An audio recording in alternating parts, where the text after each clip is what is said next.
Double bubble, toil and trouble.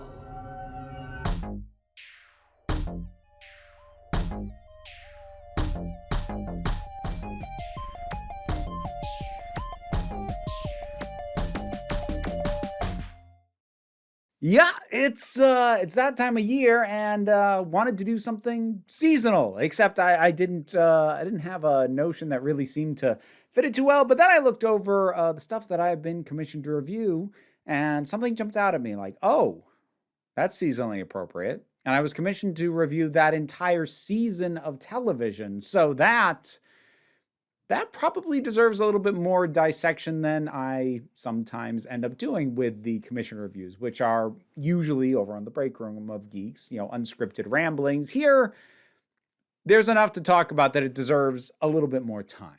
So I guess I'll actually take the opportunity to plug the Patreon here at the front end, because much more directly than is even standard, this video is indeed sponsored by my Patreon, and that is what has caused all of this to come about.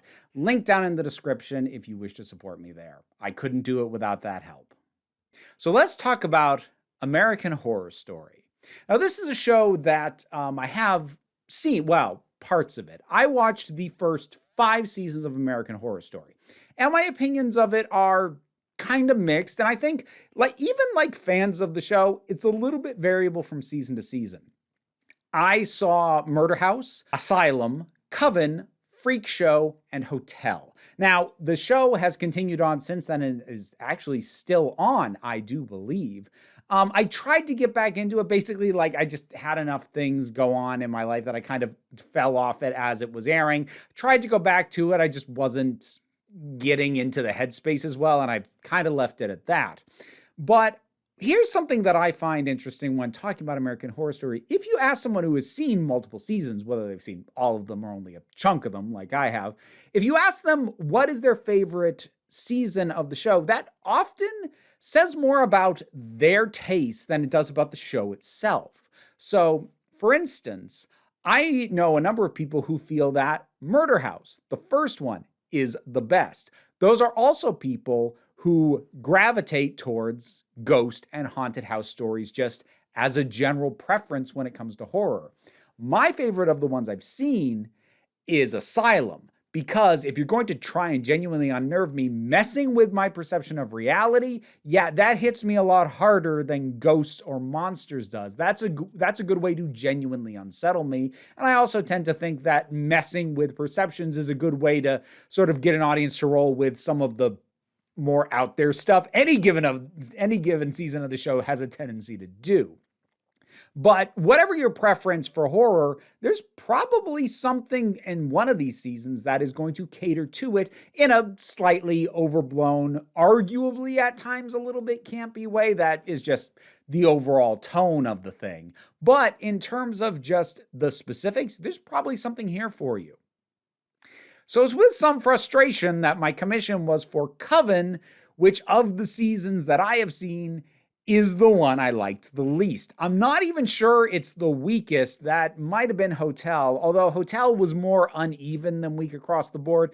But Coven, I didn't really like when I saw it initially. Now, I understand part of why, at least I suspect part of why I may have been commissioned for this particular season, is that this is the most popular season of the show, definitely going by ratings. While it doesn't have the highest numbers for the initial premiere episode, it does hold the highest ratings for the finale of any season and the highest average viewers for the season as a whole. This is, at least by the numbers, the most popular and successful season of American Horror Story. And rewatching it, I still don't really like it very much at all. But now I've got a platform, and I can talk and dissect some of the reasons why.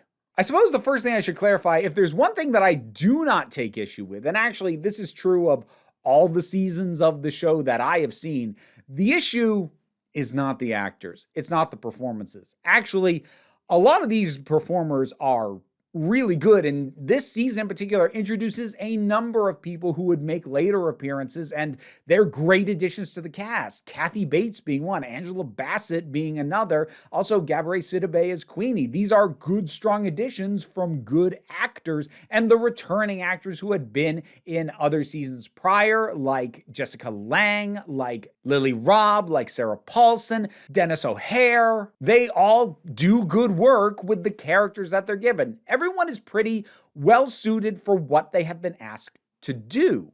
Emma Roberts is a great fit for the character she's playing. Jamie Brewer is absolutely wonderful. She was one of the highlights of the first season for me. Taissa Farmiga, Danny Houston, like all good. There's one exception, but it's not that the performance is bad. It's that it's just a severe underuse of the actor. But you know what? I'll get back to that. Let's do a little bit of an overview for anyone who maybe hasn't seen this season of the show, or it's been long enough that they need a refresher.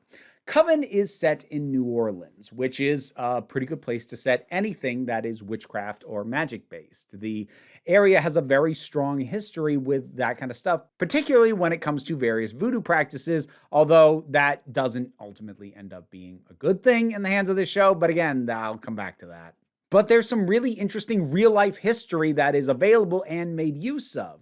So that's the setting. We deal with a coven of witches initially started by survivors of Salem, Massachusetts. Stick a pin in that as well. I'm also going to have thoughts on that.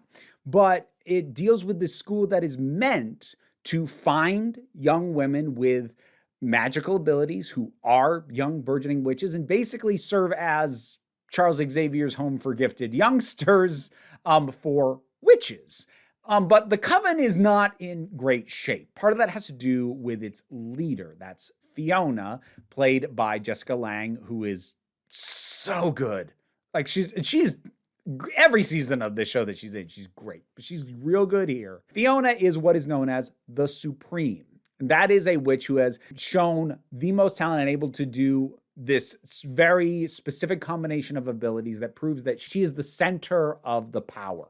But she's been a terrible Supreme. She has neglected her duty. She has not really properly run the coven or the school. That is being handled by her daughter, played by Sarah Paulson. So things are just not great. But we have a number of young women being brought in, all of whom have a specific ability that they have manifested. Now, it'll turn out later on that they can manifest multiple things, although whether that's permanent or just because of some of the other stuff going on isn't super clear. But what we have initially is, again, very X-Men-like, because we have Nan, who is psychic and has a certain amount of mind-reading abilities.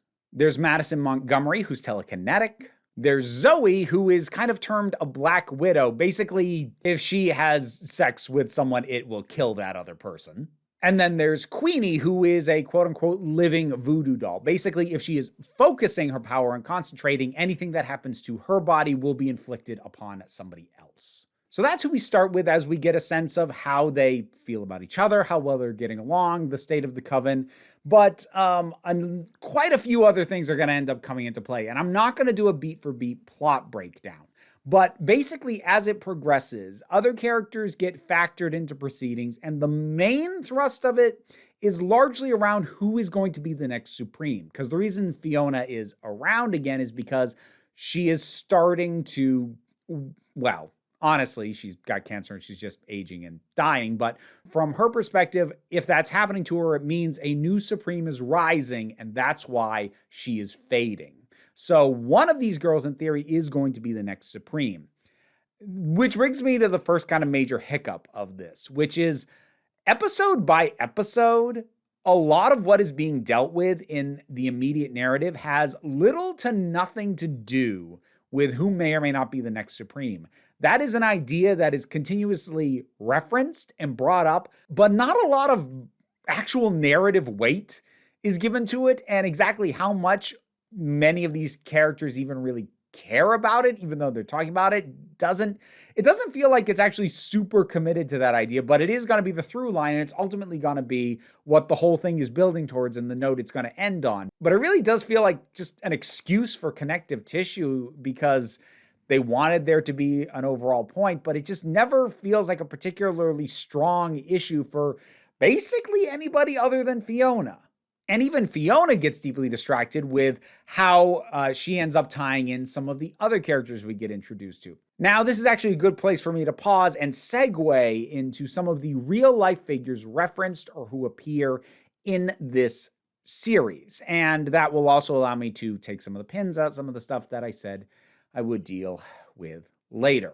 So in terms of historical figures specific to New Orleans, there are three major ones who basically appear and have significance to the story, a particular narrative weight and an actual presence. So that is Delphine Lalaurie, who was a real-life, horrible person. She lived there at a time when slavery was still a thing, and she tortured and seemed to be very happy to be absolutely atrocious to the slaves that she had ownership over. There is Marie Laveau, who is a real-life historical figure sometimes referred to as the Voodoo Queen of New Orleans. And there's also the Axeman, a real-life turn-of-the-century axe murderer who terrorized New Orleans for a time and was self-professed to have a love of jazz. Now, of these characters, I have basically no real criticism about how the Axeman is handled, because that is a killer who was never actually caught. We don't know who it was. So basically, you pretty much have free reign to do what you want with him as long as you get the primary details of what he was about down, which this seemed to, for the most part, at least in the broad strokes. So beyond that, yeah, you can kind of go nuts. So I actually am not going to have much issue with him, but that is a real life figure, so he needed to be mentioned here. With Delphine Lalaurie, who's played by Kathy Bates and who is really good in the part, the first thing is that they definitely mess with some of the specifics about her. And generally, when you're talking about someone who ended other people's lives, there are questions to be had of, is that disrespectful to the memories of people she killed to be as loose with how she is portrayed here? I'm not going to say there isn't a conversation to be had there. I'm not excessively going to lean on that, though, because I would say that for the most part, she is made to appear even worse than she was in reality. And they also give a certain amount of catharsis to what happens to her here that is not reflective of reality, but it's certainly more narratively satisfying. So while I think there's still a conversation to be had about how appropriate that is or isn't, given that in no way is it softening or lessening her monstrosity, I'm personally not thrown off by it. But again, I could understand arguments that would take more issue with it. Marie Laveau is a little bit weird because she is, again, a real-life figure, but we see very little of her in the time when she lived, because she, played by Angela Bassett, again, excellent in the part, but she is presented as someone who is immortal and still alive now. So there actually is very little actively depicted about her from the times when she was alive. And pretty much all the characterization, if you say it's inconsistent with the historical figure, you can lay it on, well, it's not even like she leaped forward in time. She's been continuously alive, so she's changed with time. And I'm like, that works as a Band-Aid to avoid that issue. Definitely when you are dealing with someone like Marie Laveau, it could have gone a lot worse. The way that they chose to do it and the way that they opted to integrate this character into the story structurally just means that they get a lot more leeway that doesn't feel like they are twisting history. I mean, just beyond the fact that she's now immortal in and of itself. But while those are the only historical figures who make significant direct appearances in the show, there are a number of real-world things that are still involved here that I do have much more issue with. Let's start with Salem. At this point in time, I have a general issue with any fictionalization of what happened at Salem, Massachusetts, and the witch trials there that involves the idea that there were actual real witches there. Those girls weren't even witches. The real witches were cunning and careful not to be caught. That fundamentally misunderstands what happened in Salem. What happened in Salem is a historical tragedy and a monstrous piece of history because there were no witches there. Witches were used as an excuse to steal land and steal property and clamp down on and ultimately murder multiple people. To imply, or even outright state, as something like this does, that there were actual witches there is to basically say, oh, no, they were right to go on a witch hunt. They just got the wrong people. No, it's a tragedy because none of it should have been happening. You put actual witches in Salem and you imply that the hunt for witches was in some way correct. Even if you're going to take the kind of stance that this does, that witches are overly persecuted, that's not why Salem is a tragedy. That I do genuinely take issue with. And if anyone's going to ask me, I don't have a super big problem with the fact that Salem is a bit of a tourist town around the witch trials and a bit of a witch aesthetic. Like, I'm not going to say that it's the most cool thing in the world to be doing, but like, it's also a small town that has almost nothing else to its name and no other reason for tourists to come around. So like, I get it. But for fiction like this, no, actually, I've kind of got a big problem with that. And it makes it a little bit worse by specifically invoking Tituba.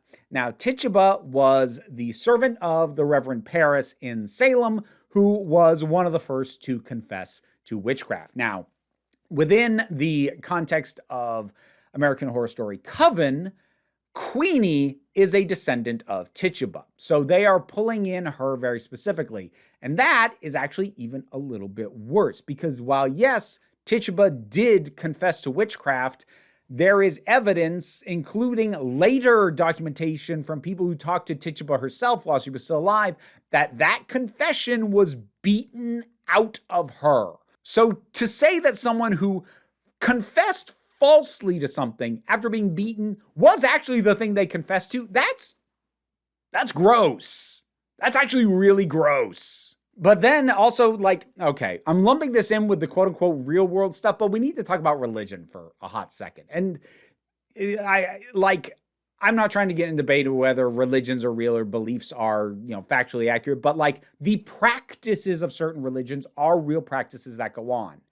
And voodoo, which comes up at multiple points in this, is a real practiced religion. It's a very localized religion. Haitian voodoo is a little bit different from Cuban voodoo, is a little bit different from exactly what tends to go on in New Orleans and the ways practices there. But there are certain commonalities, and it is an active, live, living, practiced form of religion.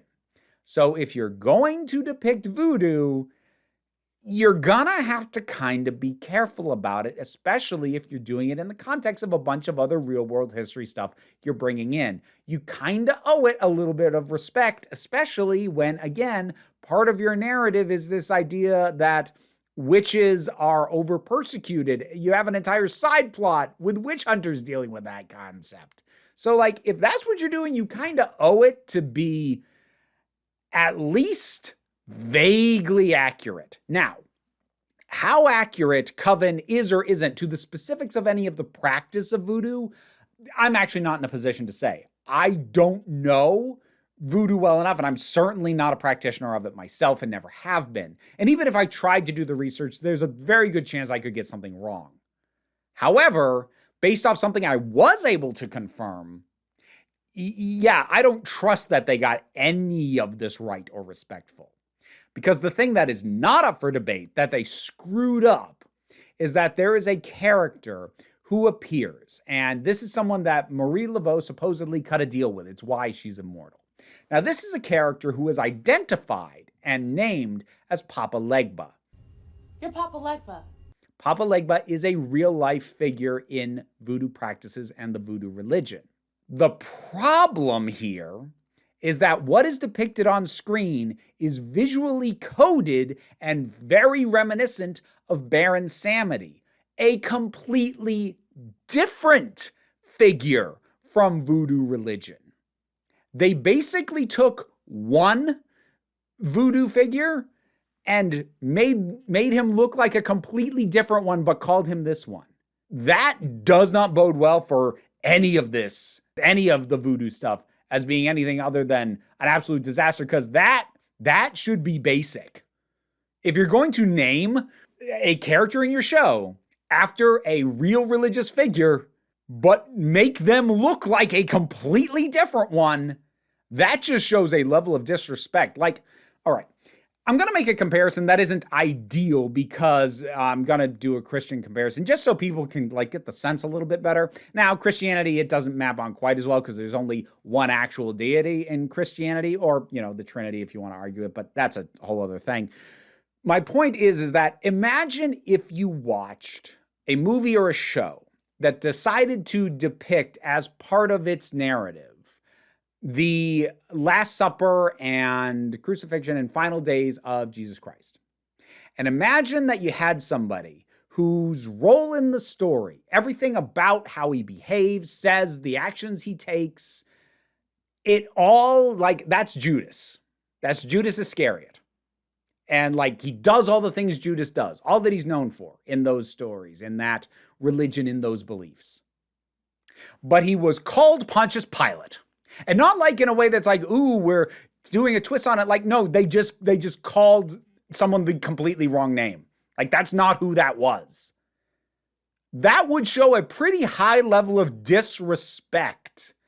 Even if unintentional, even if it's done by accident, it shows a level of disrespect from not putting in any legwork whatsoever to just call it who it is. If you want to use Baron Samedi, call it Baron Samedi. Why would you have someone look like Baron Samedi and call them Papa Legba?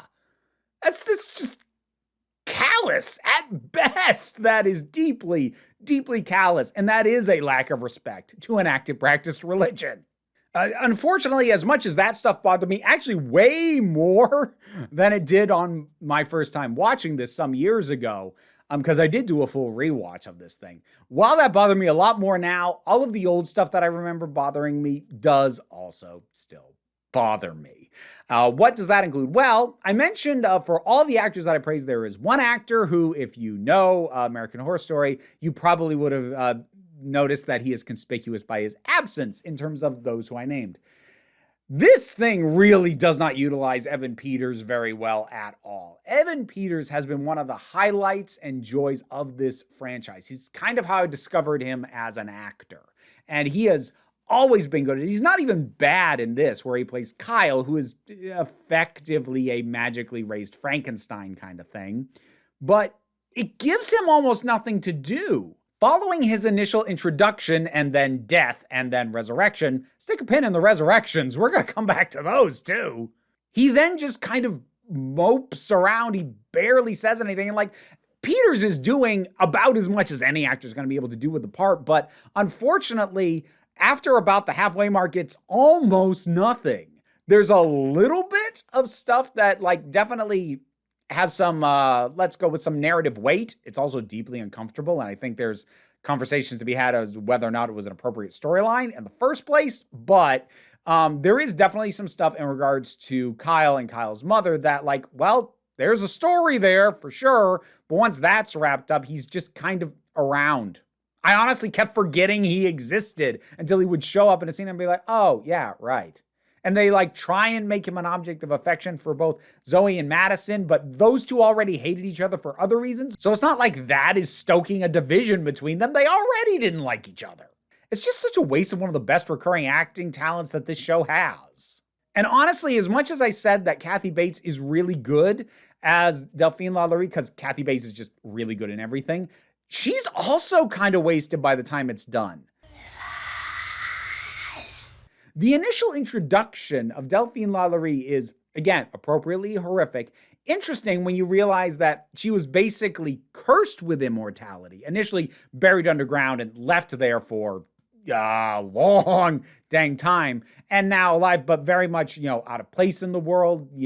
At the time, Obama was president. That's brought to her attention, and she really can't handle any of this. And it's pretty well portrayed, but the thing is, Delphine as a character kind of stops mattering after a while. Once it gets established that what Marie Laveau did to her to curse her is not something that she would ever do for Fiona to help Fiona counteract her issues with cancer, then Delphine's just kind of there.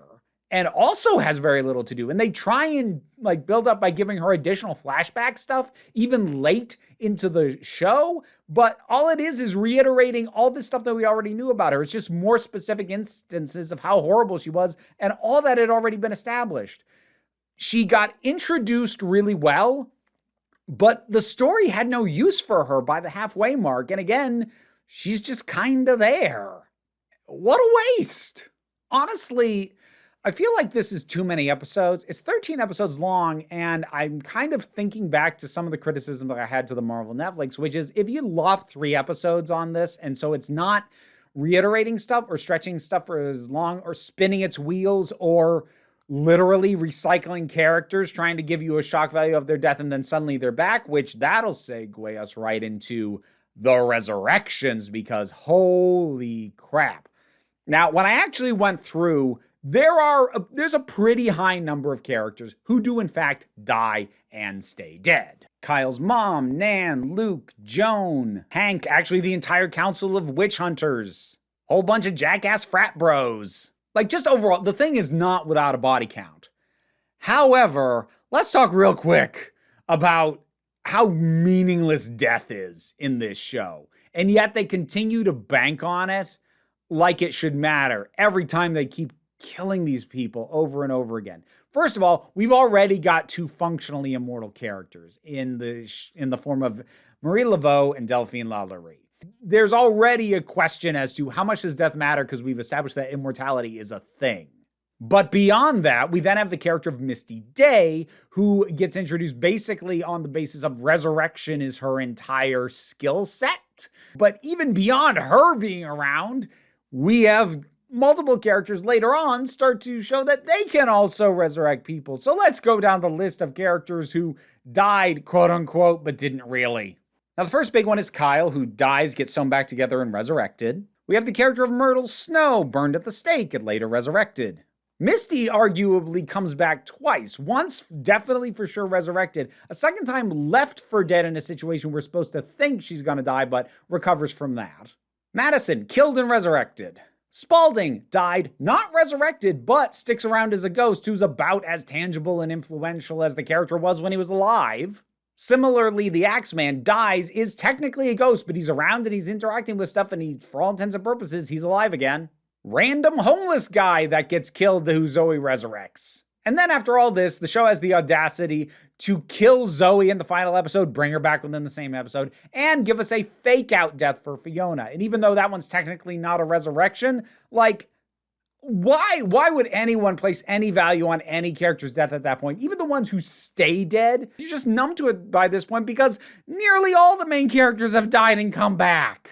It just sucks all the stakes out of the drama. There's no tension when somebody is either left in a situation where they're probably going to die or just flat out killed. You're like, okay, are they going to come back too? It's way overused. And like, even beyond the idea of they establish one character as the power of resurrection, again, it's done by so many people and or things that where the character maybe does in fact die but is functionally still around, like Spaulding. Death has no meaning in this season. None. And then there's sort of just a general overall issue I've had with most seasons of American Horror Story that I've seen, which is that the rules are not very well established and they feel very loose. It either feels like the writers know what the rules are, but they're not going to let the audience in on enough of them that we can keep up with what's happening, because things keep happening that feel like, shouldn't that break the rules that were established before? Or it feels like they're just making things up as they go along. I felt that about, as I said, nearly every season. I didn't really feel that necessarily about Freak Show, but that is one of the more grounded and least supernatural ones, at least of the seasons that I have seen. And I would actually even argue that it worked in Asylum because, again, when you're dealing with this idea of the perception of reality and can you even trust your own brain or can any of the characters trust theirs, doing things that appear to break the rules feels like it goes with the flow much more than being something that's like, wait, how does this work again? That's something that I felt in Murder House, where I felt like I was 3/4 of the way in still trying to figure out how the rules of these ghosts worked. But in Coven, it's that, to the third power at least. where they'll introduce rules about like everyone has one gift and they start manifesting multiple gifts. I didn't know you could do that. Neither did I until now. But then Kyle gets initially resurrected by two people who don't have the gift of resurrection, and it's before we get to the point in the story where it's established that they're all developing new gifts. So like you can still do something that isn't part of your gift if you have the right spell. These characters are immortal until we decide that they're not. This character died and will be resurrected. This character died but will not be for reasons. And that, more than anything, is kind of my big frustration with this. It really feels all over the place in that it kind of shifts a lot of its focus from episode to episode and rewrites the rules every time. And then because it keeps bringing characters back from the dead, or like has immortal characters who don't die, they're characters who stick around well past their utility. I kind of honestly feel that way about Myrtle Snow, whose role in the story is most impactful prior to her initial death. After her resurrection, she does a couple of things, but nothing that couldn't have theoretically been done by other people. Why did we actually bring her back? I mean, they brought her back because it's Frances Conroy and she's really good, but like for the story. And I suppose that's the thing. I'm a story person. More than anything, whatever else is going on, whether it is a horror trying to scare me, a comedy trying to make me laugh, or whatever it may be, I'm a story person first. I want the story to be a good narrative. Wonderful characters, funny moments, scary moments, all these things are icing. I expect the foundation, I expect the cake to be the story. And as you can make the prettiest icing in the world, if the cake has fallen apart underneath it, then I'm gonna have a problem. And that is honestly part of why I have not tried to get back into American Horror Story. It is very into feel and aesthetic and just a general sense of the kind of horror it's going for that season. And it's more interested in evoking that continuously and however it feels like doing it than it is in actually structuring the narrative in a way that doesn't kind of drive me up the wall. Again, some seasons worked better for me than others, but the priority for the showrunners seems to be, well, wherever story falls, it's not in the top 5 concerns of how they handle what they do any given season. And that feels especially egregious in Coven. At least it does to me.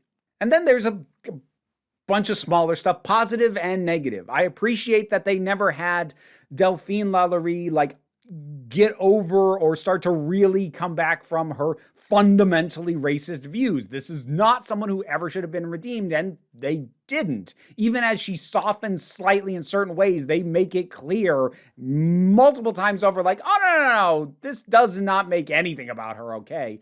Good, because if you'd gone for a redemption arc, that would have been awful.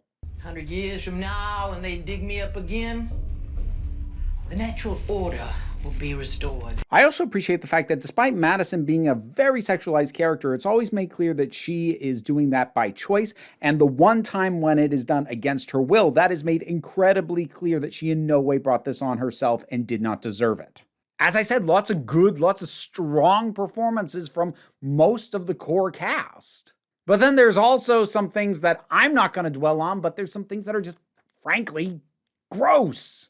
There's the storyline with Kyle and his mom, which is gross, and it kind of feels gross for the sake of being gross. There's a moment with Queenie and this Minotaur, which I don't have the time to explain what the deal with the Minotaur is, but that it felt really gross where that went too, because it kind of implies that the assault she suffered was something that she brought on herself willingly, and Don't you want to love me? that's gross. And actually kind of made worse because of what I praised about with Madison, where the conventionally attractive white girl is afforded some degree of dignity, whereas it's not given to Queenie. But again, these are the kinds of things this show just does, and are kind of reasons why I haven't tried re-engaging with it. If there was ever a point where I was more willing to overlook these sorts of things and not have it drag the entire experience down for me, they're long past. But again, I feel like it's important for me to point out, even when I watched this initially, when this sort of stuff didn't bother me nearly as much as it does now, I still didn't like this season. It's just kind of a mess with ever-changing rules, characters who die and come back all the time to the point that I can't get a handle on what the stakes of any of this is. It's just, by the end, kind of a muddle. There's some good strengths. Most of them are strengths that the show has always had. It has a strong visual presentation. It's got very good actors, the vast majority of whom are in roles that really suit them really well. But the story is messy in a lot of places and kind of uncomfortable in ways that aren't fun in others. And that, my friends, is Coven. Next year, around this time, I'll try and find something to talk more positively about. I did honestly go into this rewatch hoping that I could take the perspective of, okay, I know this didn't work for me the first time. Maybe I can, go into it looking more for the stuff that, maybe I forgot that worked, and maybe I'll find a bigger appreciation for it. But that didn't really pan out. I'll try to find something more positive to go with the season next year. What are your thoughts on American Horror Story overall? What are your thoughts on Coven in particular? I have no doubt it's many people's favorite, and they're probably all mad at me. But whatever your thoughts are, you can disagree with me. Just please don't call me names. Put something down in the comments and let's talk about it. Patreon's what pays the bills. That is how I was commissioned to take a look at this. And any amount you can help me with there is of immense assistance. It's what enables me to do this as my living. But even if you can't, like, share, subscribe also help. And what I really want you to remember is that you are beautiful, you are valid, you are loved, you are magical. You are the council. I'm just running the meetings. And until next time, this council is adjourned. All right, time to thank my highest supporting patrons. Robin Moore, Zubin Lutfullah, Tarak, the thing that goes doink in the anime, Oliver B., Melinda Walters, Emu Delkey, Leotha Boyd, Toy Loli, Becky Sparks, Fernobulax, The Poodle, Zach, Bookworm, Tracy Scrabbit, Angry Casperol, Adam R.D.L. Taylor, Shayla Gourlay, Brendan LaRose, and TT. Thank you for your support. If you want to hear me try and say your name while this little guy tries to chew on my earrings, well, you can check out the Patreon for the support tiers that get you a shout out. Thanks so much. You are a pain in my butt.